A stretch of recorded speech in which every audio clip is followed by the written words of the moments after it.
Hola chicos, buenos días, bienvenidos a esta subclase de teoría de las obligaciones.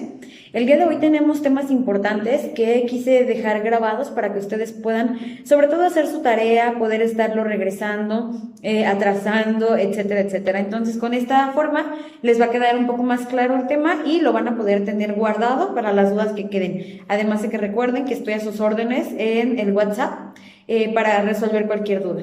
Y bien. En esta clase de teoría de las obligaciones vamos a ver un tema muy importante donde estaremos hablando de lo que son las fuentes de las obligaciones. Es muy importante, sobre todo en esta materia, saber de dónde pueden nacer las obligaciones, porque no solo es un lugar donde pueden nacer o una fuente, vaya, son varias. Y recuerden que la clase pasada que veíamos en dónde podemos ubicar, si en el derecho privado, en el derecho público, a esta materia, decíamos que mayormente está en el derecho privado, pero que eso no exime que puede estar en el derecho público, sobre todo en razón del derecho penal y el derecho internacional público, ¿ok? Hoy me van a entender mucho más porque van a saber de dónde nacen las obligaciones y entonces pues entenderán un poquito más esta situación.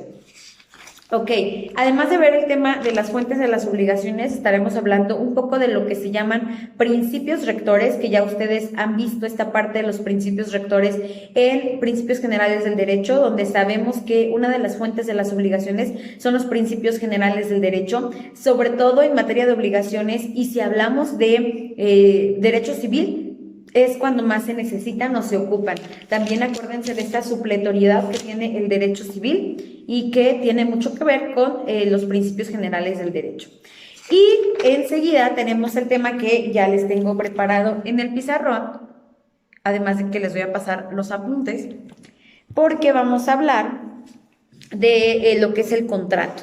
Estaremos hablando en estricto sentido, qué es un contrato. Estaremos hablando en lato sensu, también lo que es un contrato o las diferencias que hay entre un contrato y un convenio. También lo analizaremos a través de cuáles son los elementos que tenemos: elementos de existencia, tenemos elementos de validez de los contratos. Y bueno, en este sentido nos vamos a detener uno a uno los elementos de existencia, uno a uno los elementos de validez, para que pues quede bien claro. Y terminaremos nuestra materia o nuestra clase de hoy en la materia de teoría de las obligaciones con lo que es la interpretación de los contratos. ¿Cómo puedo hacer yo para saber qué es lo que quisieron decir los contratantes, ¿ok? O las partes. Bien, pues vamos entonces a dar inicio con la primera parte que le decía, las fuentes de las obligaciones. Primero, pues nos vamos a retornar a sus primeros temas de principios del derecho, donde decimos que es una fuente.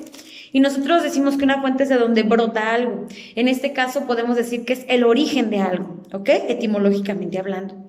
Ahora bien, entonces, las fuentes de las obligaciones es de donde brotan las obligaciones o de donde nacen las obligaciones. En este sentido, podemos decir que hay varias, como les mencionaba, son varias las que podemos analizar, pero el día de hoy vamos a ver 6. Son 6 fuentes importantes de las obligaciones. La primera es el contrato. El contrato es, por regla general, y aparte podemos decir que es el que más se maneja y más se usa, y además el que le damos mucha formalidad. ¿Por qué digo que el que le damos mucha formalidad? Porque la mayoría de los contratos son formales, o sea, quiere decir escritos.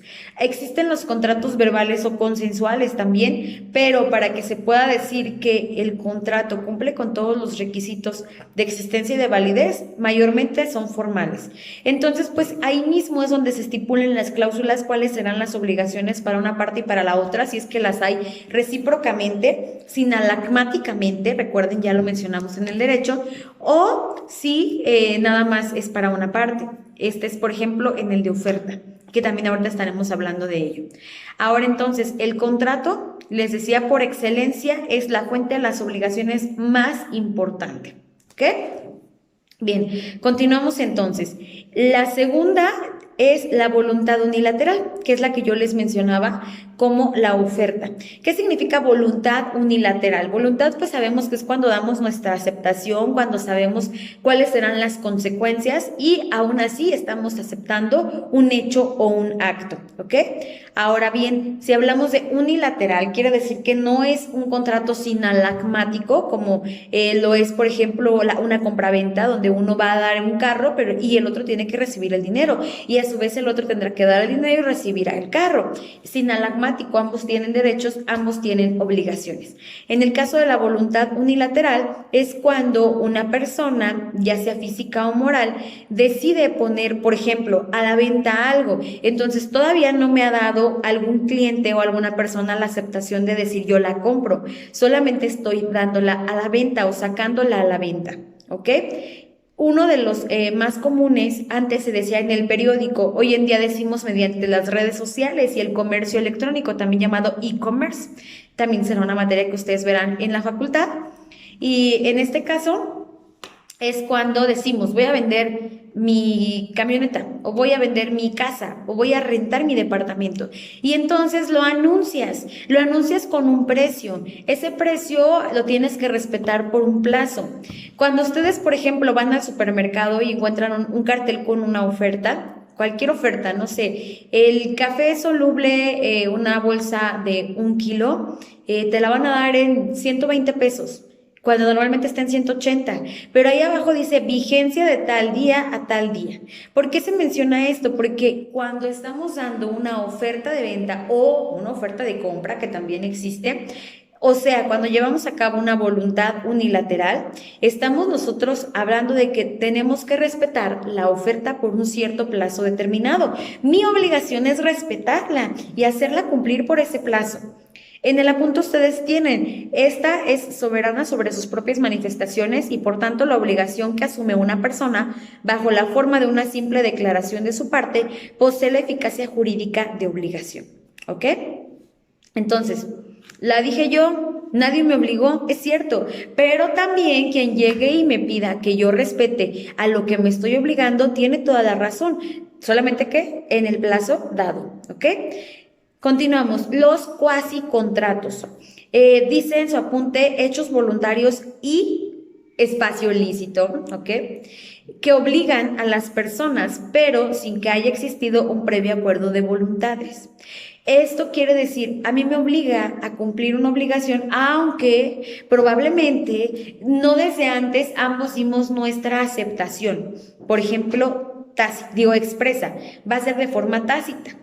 ¿Cuáles son estos? Vamos a mencionar 3 que de hecho son de los que ustedes van a tener en su momento tarea, bueno, una presentación de un ejemplo, ahorita se los explico un poco, pero tenemos la gestión de negocios, tenemos el pago de lo indebido y tenemos el enriquecimiento ilegítimo. Les voy a explicar el día de hoy solo la gestión de negocios porque tendremos una clase para ello. En el tema de la gestión de negocios, por ejemplo, yo tengo un negocio, tú eres mi vecina o vecino, y en este caso probablemente yo tengo un negocio de un producto perecedero, frutería. Resulta que, bueno, tenemos una buena amistad, en ocasiones tú me ayudas a abrir la frutería cuando yo me ocupo. De un momento a otro me dicen que me van a operar, una operación de emergencia, me llevan al hospital, entonces de una forma voluntaria, no me pides autorización, pero también sabes que no es algo que yo te prohibiría hacer. Y vas a abrirme el negocio porque sabes que pues si duro 3, 4 días hospitalizada, pues se me va a echar a perder mi producto, mi venta. Entonces tú de una forma educada, pero sobre todo sin un interés monetario de por medio, o sea, no es porque quieras ganar o tener una ganancia ni porque quieras que yo te pague, simplemente por forma voluntaria y en ayuda vas a abrir mi local. Lo abres durante los días que yo no estoy. A mi regreso, entonces, yo podré darte una remuneración económica, si es que así es mi deseo, pero no es porque tú la pidas, inclusive no es ese el fin, ¿ok? Si ese es el fin, entonces se pierde completamente el sentido de la gestión de negocios, ¿ok? Bueno, les digo, aparte de la gestión de negocios es el pago de lo indebido y es el enriquecimiento ilegítimo. En el caso del enriquecimiento ilegítimo, ya lo veremos, pero les quiero dejar muy puntual. Si a mí me enriquece algo que a ti te empobrece, entonces estamos hablando de un enriquecimiento ilegítimo. No estoy hablando de un tipo penal. Pudiese caer, que ahorita vamos a ver la cuarta fuente de las obligaciones y ahí va. Pero cuando hablo del enriquecimiento ilegítimo no me estoy refiriendo a enriquecimiento ilícito. Ilícito quiere decir delictivo, un acto delictivo que está tipificado en el Código Penal. Pero si estoy hablando del enriquecimiento ilegítimo, solamente es que yo acepté algún tipo de negocio porque tú estabas en una apuración económica tal vez, y algo que a mí me enriqueció, a ti te empobreció. ¿Ok? Y es eso lo que te hizo el mal. Si fuese otra cosa, tampoco cabe en el tipo de enriquecimiento ilegítimo. ¿Ok? Pero ya lo veremos. Solo para que se acuerden de esa frase, si a mí me enriquece y a ti te empobrece, estamos hablando de enriquecimiento ilegítimo. Bien, la cuarta fuente de las obligaciones serían los actos ilícitos, ahora sí, ilícitos. Quiere decir que están tipificados por el Código Penal o por las leyes penales como delito. ¿Ok? Ahora, ¿cuáles son? Hay dos tipos, los delitos tal cual y los cuasidelitos. En tu apunte tienes que son los actos u omisiones que sancionan las leyes penales. Esto está tipificado por la ley. En la ley dice exactamente cuál es ese delito, cómo se nombra, inclusive pues dicen la pena, ¿ok? Por otro lado, tenemos los cuasidelitos, actos contrarios a la ley penal que causan daño a una persona, pero se realizan sin la intención de ofenderla, o sea, los llamados comúnmente o en la práctica delitos no intencionados. Recuerden que existen los delitos, dolosos y los delitos culposos. Entonces, en el caso de teoría de las obligaciones como materia, los delitos serían aquellos que son dolosos, que lo hago con la intención de causar un daño, alevosía, ventaja, etcétera, etcétera, que ustedes ya han analizado. Y en el caso de los cuasidelitos serían aquellos que sí son un ilícito, un acto ilícito, sí están tipificados en el Código Penal, pero yo no lo hice con la intención de dañar. Acuérdense que dijimos en una clase MIT, resulta que pues voy por la calle, voy manejando bien, está el semáforo en verde, comienzo a apretar el acelerador, no más del límite de velocidad, porque si no también yo estaría cayendo en una anomalía. Y entonces una persona en estado de ebriedad se cruza por enfrente de mí. Cuando el semáforo peatonal es para que no crucen, ¿ok? Está en rojo. Entonces, en este caso, yo no lo hice con la intención y probablemente sí lo atropellé y a lo mejor inclusive le quité la vida, pero no lo hice yo con la intención. De hecho, pues la culpa la tiene él. En este caso sería un cuasi delito. Aún así, existen ciertas obligaciones que yo tengo para con esa persona, ¿ok? ¿Cuál es el origen de los cuasi delitos? Pues a lo mejor la imprudencia, la negligencia, la impericia, la falta de reflexión, etc. Acuérdense que la impericia es lo contrario a la pericia. Pericia es como que ser hábil, o ser virtuoso en una actividad. Entonces la impericia es cuando pues hago algo y yo no soy hábil para hacer ese algo, ¿ok? Ok, continuamos. La quinta es la ley. Esta pues también podemos decir que al igual que los contratos es por excelencia. La ley nos otorga obligaciones, muchas obligaciones que nos otorga la ley y son cosas que tenemos que cumplirlas. En caso de incumplimiento, entonces estaríamos teniendo no solo una obligación, sino una responsabilidad civil, que también veremos. Recuerden, ya les adelanté un poquito, responsabilidad es aquella que tengo por cumplir una obligación, pero la responsabilidad civil es una vez que incumplí una obligación, ahora tengo no solamente la obligación de cumplir eso que ya incumplí, valga la redundancia, sino que además tengo que pagar daños y perjuicios, ¿ok? Bueno, ejemplo, la pensión alimenticia. Recuerden, decíamos, ya no solamente es de un padre para con sus hijos, o sea, un ascendiente para sus descendientes. Hoy en día también se puede reclamar de los ascendientes una pensión alimenticia que le den los descendientes. Claro, pues hay que cumplir con ciertas formalidades y requisitos. El sexto y último es el acto y el hecho jurídico. Quiero dejarles muy en clara la diferencia entre un acto y un hecho, y ahora sobre todo cuando le ponemos el término jurídico, ¿ok? ¿Qué es un acto y qué es un hecho? Un hecho simple, primero. El hecho simple es toda aquella acción que realiza el ser humano: correr, dormir, bañarme, casarme, morirme, nacer, divorciarme, etcétera, etcétera. Pero ahí yo les dije algunos que son hechos jurídicos y algunos que se quedan en simples hechos simples del ser humano. Por ejemplo, ¿cuándo voy a saber cuándo es un hecho simple? Cuando no tiene repercusiones o consecuencias el hacerlo hacia el derecho. Lo que decíamos, caminar. Mientras no esté caminando en propiedad privada y que no tenga yo la autorización, no hay problema. Por ejemplo, comer, tampoco hay problema. Ahora, cuando le interesa el derecho, tiene efectos jurídicos, ahí le vamos a llamar hecho jurídico, ¿ok? De todos los que yo les mencioné, les dije, nacer. Nacer tiene consecuencias jurídicas. ¿Por qué? Porque la clase pasada vimos que hay algo que se llaman los atributos de la persona humana o de la personalidad, y desde que naces tienes derecho, por ejemplo, a ser registrado y tener un nombre de pila, y un apellido, ¿ok? Bueno, apellidos. Desde que uno nace tenemos derecho a tener un domicilio, entre algunos otros que estuvimos analizando la clase pasada. Entonces, el hecho jurídico, les decía, es cuando le interesa al derecho, ¿ok? Y en este caso es nacer, es morir. El hecho de que yo muera no es como que ya se morí, ya. Hay que ver cuáles fueron las causas, si no fue por un delito, por ejemplo, un homicidio, si no fue un suicidio asistido, que también está tipificado. Si, por ejemplo, dejé bienes, si morí intestada, si morí ya con un testamento, si fue un legado, en el caso de que sea intestada, bueno, pues tendrán que hacer un juicio para poder llevar a cabo una sucesión, pero donde no hubo un testamento. Y todo esto tiene repercusiones, entonces también el morir tiene repercusiones en el campo del derecho, ¿ok? Casarme también, divorciarme también. Entonces todos los hechos que tengan consecuencias jurídicas o que le interesen al mundo de las leyes se llaman hechos jurídicos. Dentro de los hechos jurídicos, vean cómo vamos a ir reduciendo nuestra esfera. Todo lo que hace el ser humano se llaman hechos. Hechos jurídicos serán de todos esos que hizo los que le interesen al derecho. Ahora, todos los actos, todas las actividades, que realice el ser humano y que le interesan al derecho se llaman hechos jurídicos.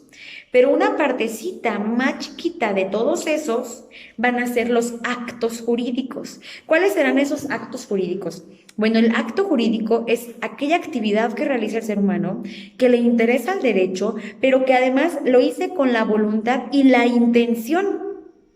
Por ejemplo, casarme y divorciarme. En el momento en el que me casé, sabía todas las obligaciones y consecuencias jurídicas que traía consigo y lo acepté. Ahora, el divorcio. Una vez que una persona se divorcia, también sabe cuáles son las consecuencias jurídicas y sobre todo más en el divorcio, porque te hace mucho énfasis y a la hora de divorciarte hay que ver primero qué obligaciones contrajiste dentro del estatus de matrimonio o con tu cónyuge. En este caso, bueno, tendremos que analizar si hubo hijos, si no hubo hijos, si hubo bienes, por qué régimen se casaron, etcétera, para saber cuáles serán tus consecuencias. Pero al final de cuentas, desde que estás iniciando el divorcio, sabes cuáles van a ser.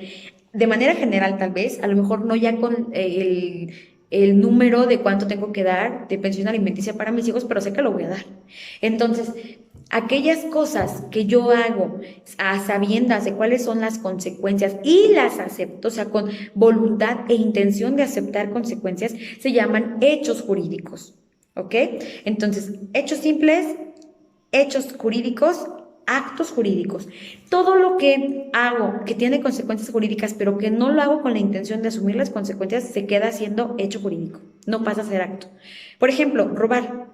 Cuando tú robas, no lo haces con la intención de irte a la cárcel, ¿cierto? Bueno, sé que probablemente, espero, nadie de ustedes lo haya cometido, pero vamos a ponernos en el supuesto. Una persona entra a una tienda a robar unas galletas, o vamos a ir más allá, entra a una casa y se roba todos los electrodomésticos, no lo hace con la intención de que lo cachen y lo metan a la cárcel.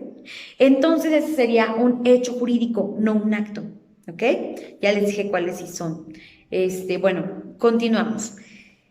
El siguiente subtema son los principios rectores. Yo les decía que hay ciertas frases, unas inclusive son en latín, unas siguen siendo en romano o se sigue teniendo el vocablo romano, sobre todo porque recuerden que nuestro sistema jurídico está basado en el derecho romano, a diferencia del common law, por ejemplo, que se lleva en Estados Unidos, que es mucho más derecho inglés. Nosotros somos del romano germánico. Ahora, entonces por eso todavía hay muchos principios generales del derecho que tienen ciertos vocablos no latinos. Nos tendríamos que referir a la etimología. Pero al final son frases o palabras que refieren cómo debe de actuar una persona o un juzgador, ya sea juez, magistrado o ministro, para resolver una cierta situación.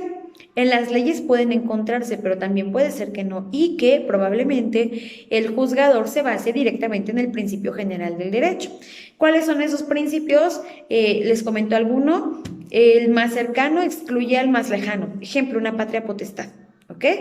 Recuerden que la patria potestad solamente la ejercen papá y mamá, y pueden ser ascendientes como abuelito o abuelita. ¿Ok? O descendientes, pero en este caso vamos a poner el ejemplo abuelito y abuelita. Todos los demás que quieran tener la custodia de un menor no se va a llamar patria potestad, vamos a decir que son tutores.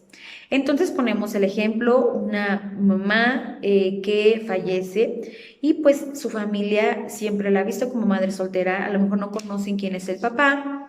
Entonces cuando fallece la mamá, ¿a quién se queda el menor o la menor? A los abuelos. Bueno, hay que cumplan con las características y requisitos, pero vamos a suponer esto. Aparece el papá, se hacen las pruebas genéticas, etcétera. Entonces, él excluiría, el que es más cercano, excluiría a los más lejanos. Sé que como abogados pudiésemos citar muchas jurisprudencias respecto a la convivencia, respecto a que nunca se hizo cargo y sabía que era el papá. Hay que analizar la situación, pero ahorita es por poner un ejemplo. Bien, pero ahora vamos a los que son directamente principios rectores de las obligaciones. Les voy a mencionar 5. Tenemos uno que se llama Pacta Sunt Servanda, que significa que las fuentes nacen del principio de que los contratos legalmente celebrados deben ser puntualmente cumplidos. Si un contrato cumple con todos los requisitos o elementos de existencia y, bueno, aquí están los de existencia, y los elementos de validez, que ahorita analizaremos tanto los de existencia como los de validez, pero si se cumple con todo ello, como dice aquí, un contrato legalmente celebrado requiere que sea puntualmente cumplido, como dice el contrato, para que solamente sea una responsabilidad. En caso de incumplimiento viene una responsabilidad civil, ¿ok? 2. Neminen ledere. A lo mejor no estoy haciendo la pronunciación correcta en el vocablo que es. Ustedes ya lo tienen escrito en su apunte. En este caso, neminem ledere, ¿qué significa? El daño injustamente causado a otro debe ser reparado por su autor.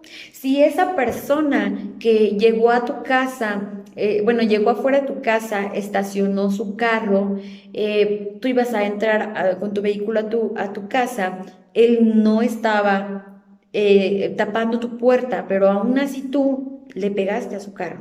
Entonces, él no buscó el daño porque él sí respetó tu puerta. Sería un daño injustamente causado a esa persona. Por lo tanto, el autor del daño, en este caso tú, tienes que hacerte responsable, según este principio, nemine ledere. ¿Ok? Continuamos. Este tiene mucho que ver con algo que les acabo yo de mencionar dentro de las fuentes de las obligaciones y de los cuasicontratos. Dice, nadie debe enriquecerse con detrimento de otro.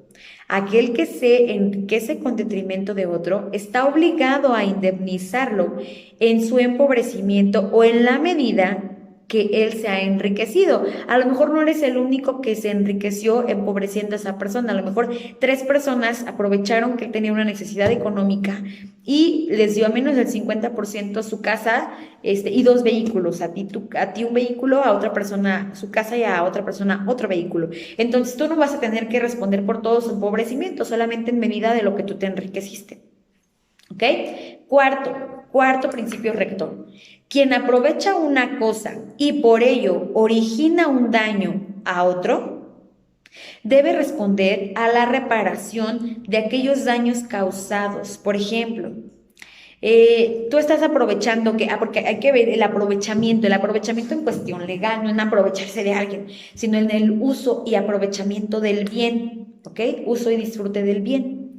Ejemplo, tú disfrutas de tu mascota, ¿ok? O aprovechas de tu mascota es tuya, tu mascota le va a causar un daño a otra persona. Bueno, en el siguiente principio hablaremos también de los incapaces, que de alguna forma también puedan entrar los animales.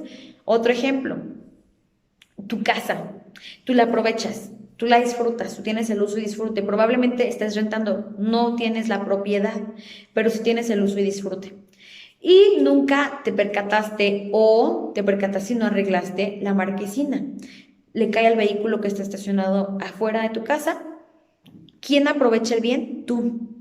Entonces, como dice aquí, quien aprovecha una cosa y esa cosa origina un daño a otro, debe responder por la reparación de los daños causados a ese otro. ¿Ok? Entonces tú tienes que hacerte responsable de los gastos del daño que causó tu marquesina, que fue el ejemplo que pusimos. Ahora en la quinta, deber de asistencia a los incapaces que impone la filiación, matrimonio y parentesco. Obliga a proporcionar los alimentos, ¿ok? Filiación, matrimonio y parentesco. O sea, la filiación padres con hijos, ya sea de manera ascendente o de manera descendente, ambos. Y no solamente en primer grado, hablamos también, por ejemplo, de los abuelitos, ¿ok? O de los nietos, que en el caso de los nietos hay excepciones, lo vieron en la materia de familia, porque recuerden que hay una cierta edad en donde los abuelitos sí pudieran declararse pues con menos capacidad tal vez para poder hacerse cargo de sus nietos, ¿ok? Pero solamente son en ciertos casos, si no, no se puede rechazar o no puedes refutar esa obligación. Bien, eso sería filiación. Matrimonio, o sea, con tu cónyuge, y recuerda que también el concubinato cumple esta función. Entonces, con tu cónyuge o tu concubino tienes también obligación. Digamos que por un accidente en el trabajo o no en el trabajo, cual sea el accidente, queda como incapaz. Tendrás que hacerte cargo de él o de ella, ¿ok? Y el parentesco. Aquí recuerden que hay diferentes tipos de parentesco: primer grado, segundo grado, tercer grado y cuarto grado. Hasta el cuarto grado es parentesco, más allá no hay parentesco, aunque en la realidad social nos sigan diciendo, tu pariente, si haces tú el diagrama que ya te enseñé a hacer en su momento y ves que es más del cuarto grado, legalmente ya no hay parentesco. ¿Okay? Recuerden que también admite dispensa en el matrimonio, por ejemplo, primer y segundo grado no admite dispensa, tercer y cuarto grado sí. ¿Ok? Pero bueno, ahorita lo que estamos hablando es de las obligaciones. El parentesco también genera obligación. Y vamos a llegar ahora sí a nuestro tema del día de hoy, que tenemos en el pizarrón, y vamos a hablar de los contratos. Bueno, voy a regresar ahorita al video para poder iniciar con la explicación. Bien, entonces les decía, tenemos nosotros nuestra materia que es el contrato. Y entonces tenemos también la definición de lo que es contrato. En este caso, vemos que el contrato va a ser un convenio que crea, transfiere, modifica o extingue. Convenio que crea, transfiere, modifica o extingue. ¿Qué? Derechos y obligaciones. Entonces, a través de ese documento, o bueno, en este caso si es formal, si es consensual, a través de esa palabra podemos crear un derecho o una obligación, podemos transferir un derecho o una obligación, modificarlo, extinguirlo.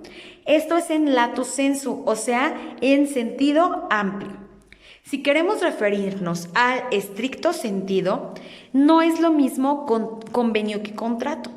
Nosotros en la práctica, cuando hacemos un contrato, es para crear o transferir derechos y obligaciones. Y cuando hacemos un convenio es para modificar o extinguir. ¿De qué se trata? Les explico. Cuando tú haces un contrato, por ejemplo, es para crear una relación laboral. Cuando vas a terminar tu relación laboral anticipadamente, sin que haya ciertas obligaciones para uno, para otro, o habiéndolas, pero negociándolas antes, lo que vamos a hacer es un convenio. En este caso, creé la obligación laboral con un contrato y extinguí la obligación laboral con un convenio, ¿ok? Vamos a pensar en otro ejemplo, el transferir. Tú tienes un derecho sobre tu casa. Vas a vender tu casa, es un derecho real, recuerden, ya lo vimos en clase, derechos reales, derechos personales. En este caso, el derecho sobre tu casa es un derecho real. Entonces tenemos un derecho real sobre tu casa y lo vas a transferir a través de un contrato de compra-venta, vas a vender tu casa. Ahora, vamos con el último ejemplo, pero ahora de de modificar, perdón. Resulta que tú estás rentando un departamento y después decides y la persona que te renta también deciden que la renta se va a modificar. Entonces, en lugar de ustedes decir, vamos a hacer otro contrato, que también es lo que normalmente se hace, pero se puede hacer un convenio donde van a modificar cuál va a ser el pago que van a hacer la renta por el uso y disfrute de ese departamento, ¿ok? Entonces, el convenio va a modificar o extinguir. Otro convenio, por ejemplo, en el caso de lo que les dije del contrato donde creamos una relación laboral, no la vamos a extinguir, solamente la vamos a modificar. Los convenios normalmente son los que se hacen, por ejemplo, cuando llegan a un acuerdo antes de una huelga, ¿ok? ¿Y qué es lo que va a modificar? La relación laboral, porque a lo mejor va a haber más días de descanso o va a aumentar el salario, etcétera, etcétera. Ahora, eso es en cuanto a el concepto. Nos vamos ahora con los elementos de los contratos. Hay elementos de existencia y hay elementos de validez. ¿Cuál es uno y cuál es otro? El elemento de existencia son aquellos 3 elementos que si no los contiene un contrato, podemos declarar inexistente el contrato. O sea, todo se regresa a la situación que tenía antes de existir ese contrato. Ahora, validez. Validez es cuando podemos declarar inválida, pero esto sí tiene mucho más requisito, porque, por ejemplo, para declarar, la invalidez es porque no cumple con uno de estos 3 requisitos y puede ser solicitado por las partes. Acá se da, aunque no sea solicitado por las partes. También, pues, para enterarnos es necesario, ¿no?, saber. Pero bueno, tenemos lo que es el consentimiento como el primer elemento de existencia.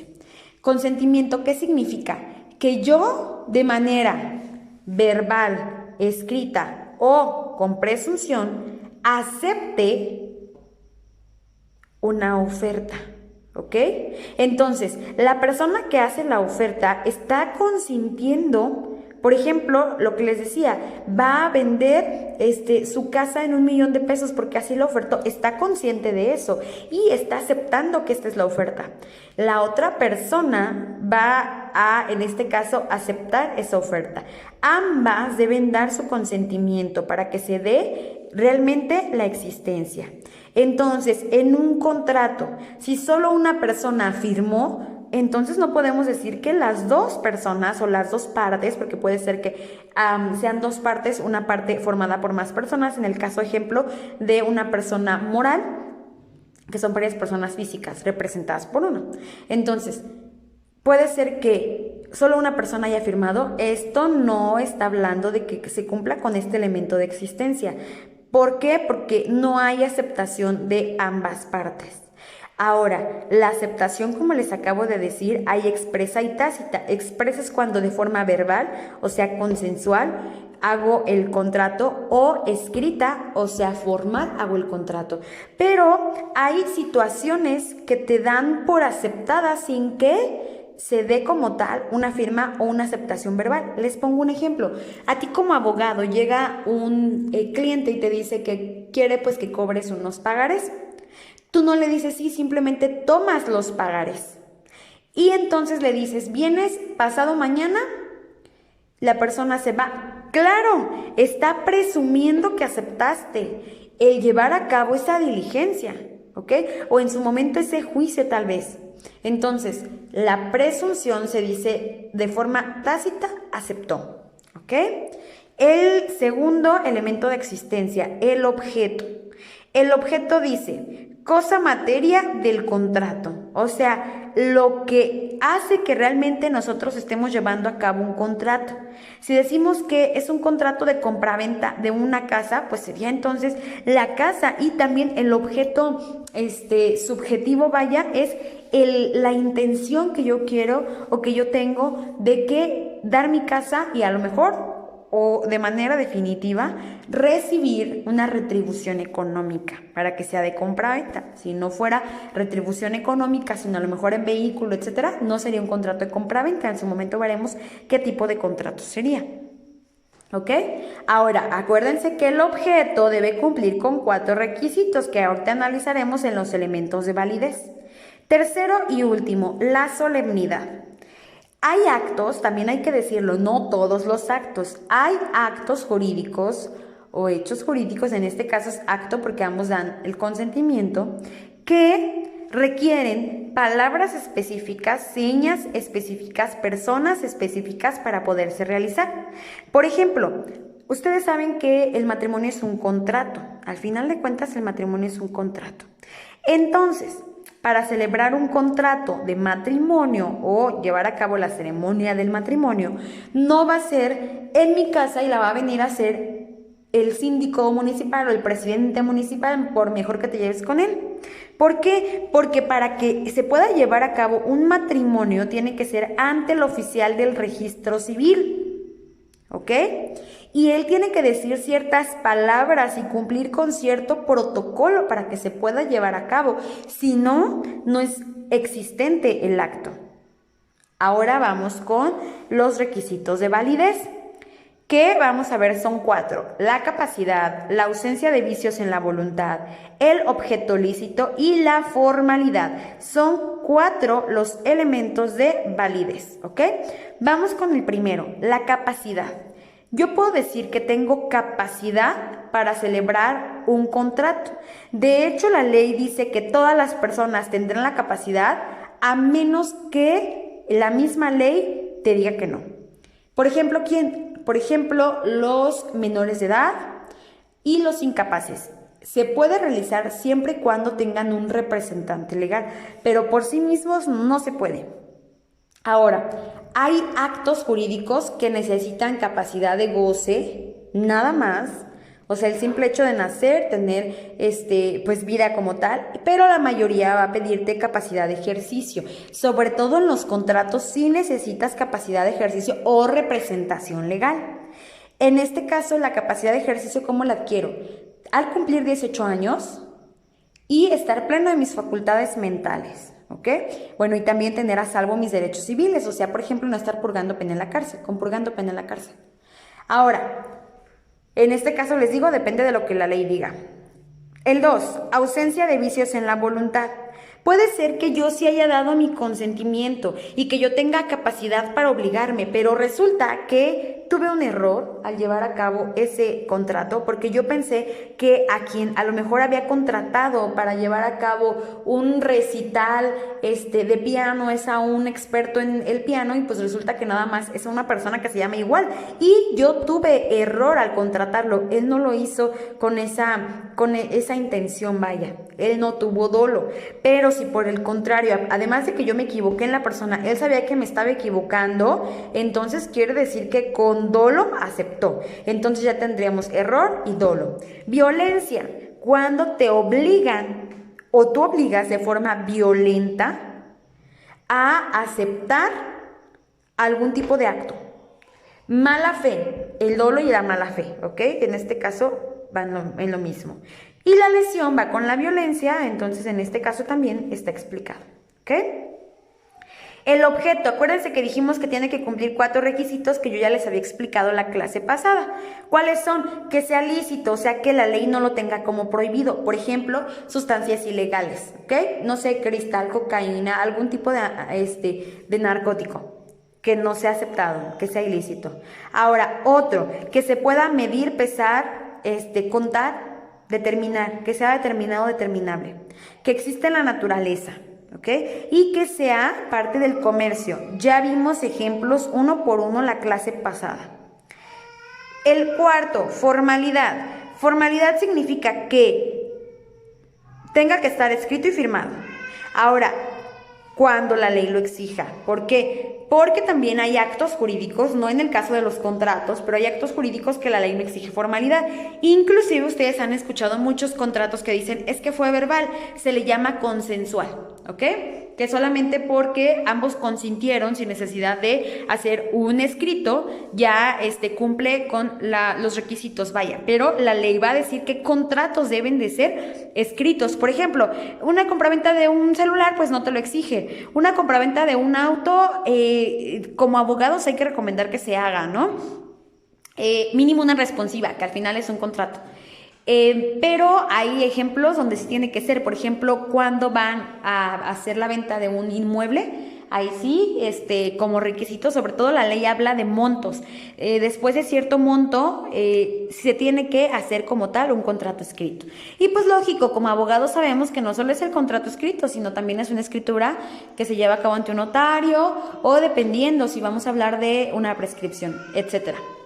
Interpretación de los contratos. ¿Cómo voy a lograr interpretar un contrato? Ok, el punto de partida son las cláusulas. Se llaman cláusulas contractuales. Todos los contratos, ahora que veamos el ejemplo práctico que ustedes harán, todos los contratos tienen cláusulas contractuales donde dice exactamente qué es lo que buscan, cuál es el fin, a qué se comprometen, cuáles son las obligaciones y cuáles son los derechos de cada una de las partes.